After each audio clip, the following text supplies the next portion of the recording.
Évangile de Jésus-Christ selon saint Luc, chapitre 19. Entré dans la ville de Jéricho, Jésus la traversait.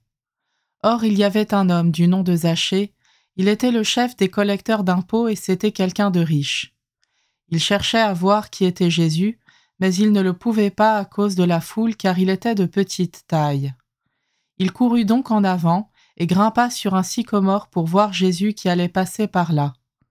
Arrivé à cet endroit, Jésus leva les yeux et lui dit « Zachée, descends vite, aujourd'hui il faut que j'aille demeurer dans ta maison. » Vite il descendit et reçut Jésus avec joie. Voyant cela, tous récriminaient « Il est allé loger chez un homme qui est un pécheur. » Zachée, debout, s'adressa au Seigneur. « Voici, Seigneur, je fais don aux pauvres de la moitié de mes biens, et si j'ai fait du tort à quelqu'un, je vais lui rendre 4 fois plus. » Alors Jésus dit à son sujet, « Aujourd'hui le salut est arrivé pour cette maison, car lui aussi est un fils d'Abraham. En effet, le Fils de l'homme est venu chercher et sauver ce qui était perdu. » Comme on l'écoutait, Jésus ajouta une parabole. Il était près de Jérusalem et ses auditeurs pensaient que le royaume de Dieu allait se manifester à l'instant même. Voici donc ce qu'il dit. Un homme de la noblesse partit dans un pays lointain pour se faire donner la royauté et revenir ensuite. Il appela 10 de ses serviteurs et remit à chacun une somme de la valeur d'une mine. Puis il leur dit « Pendant mon voyage, faites de bonnes affaires. » Mais ses concitoyens le détestaient et ils envoyèrent derrière lui une délégation chargée de dire « Nous ne voulons pas que cet homme règne sur nous. » Quand il fut de retour après avoir reçu la royauté, il fit convoquer les serviteurs auxquels il avait remis l'argent, afin de savoir ce que leurs affaires avaient rapporté.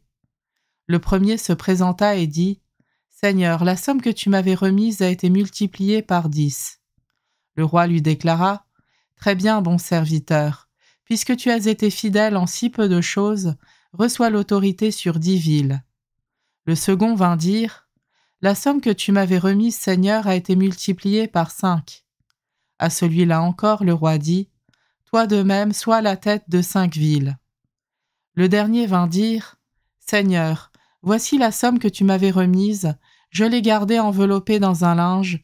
En effet, j'avais peur de toi, car tu es un homme exigeant, tu retires ce que tu n'as pas mis en dépôt, tu moissonnes ce que tu n'as pas semé. » Le roi lui déclara « Je vais te juger sur tes paroles, serviteur mauvais. Tu savais que je suis un homme exigeant, que je retire ce que je n'ai pas mis en dépôt, que je moissonne ce que je n'ai pas semé. Alors pourquoi n'as-tu pas mis mon argent à la banque?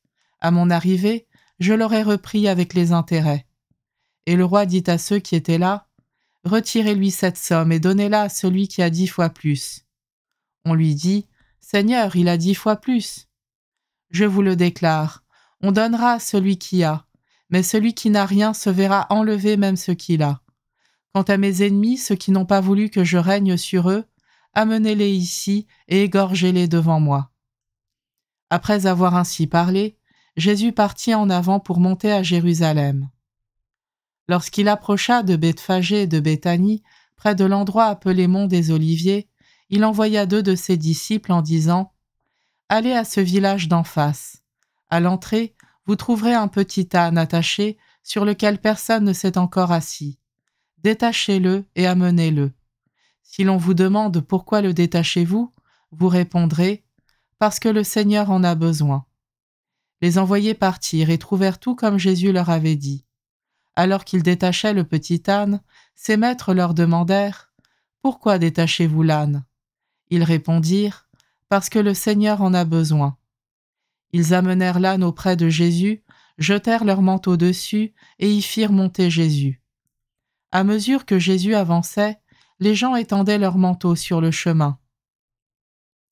Alors que déjà Jésus approchait de la descente du mont des Oliviers, toute la foule des disciples remplis de joie se mit à louer Dieu à pleine voix pour tous les miracles qu'ils avaient vus, et ils disaient « Béni soit celui qui vient, le Roi, au nom du Seigneur, paix dans le ciel et gloire au plus haut des cieux. » Quelques pharisiens qui se trouvaient dans la foule dirent à Jésus « Maître, réprimande tes disciples. » Mais il prit la parole en disant « Je vous le dis, si eux se taisent, les pierres crieront. » Lorsque Jésus fut près de Jérusalem, voyant la ville, il pleura sur elle en disant « Ah, si toi aussi tu avais reconnu en ce jour ce qui donne la paix, mais maintenant cela est resté caché à tes yeux.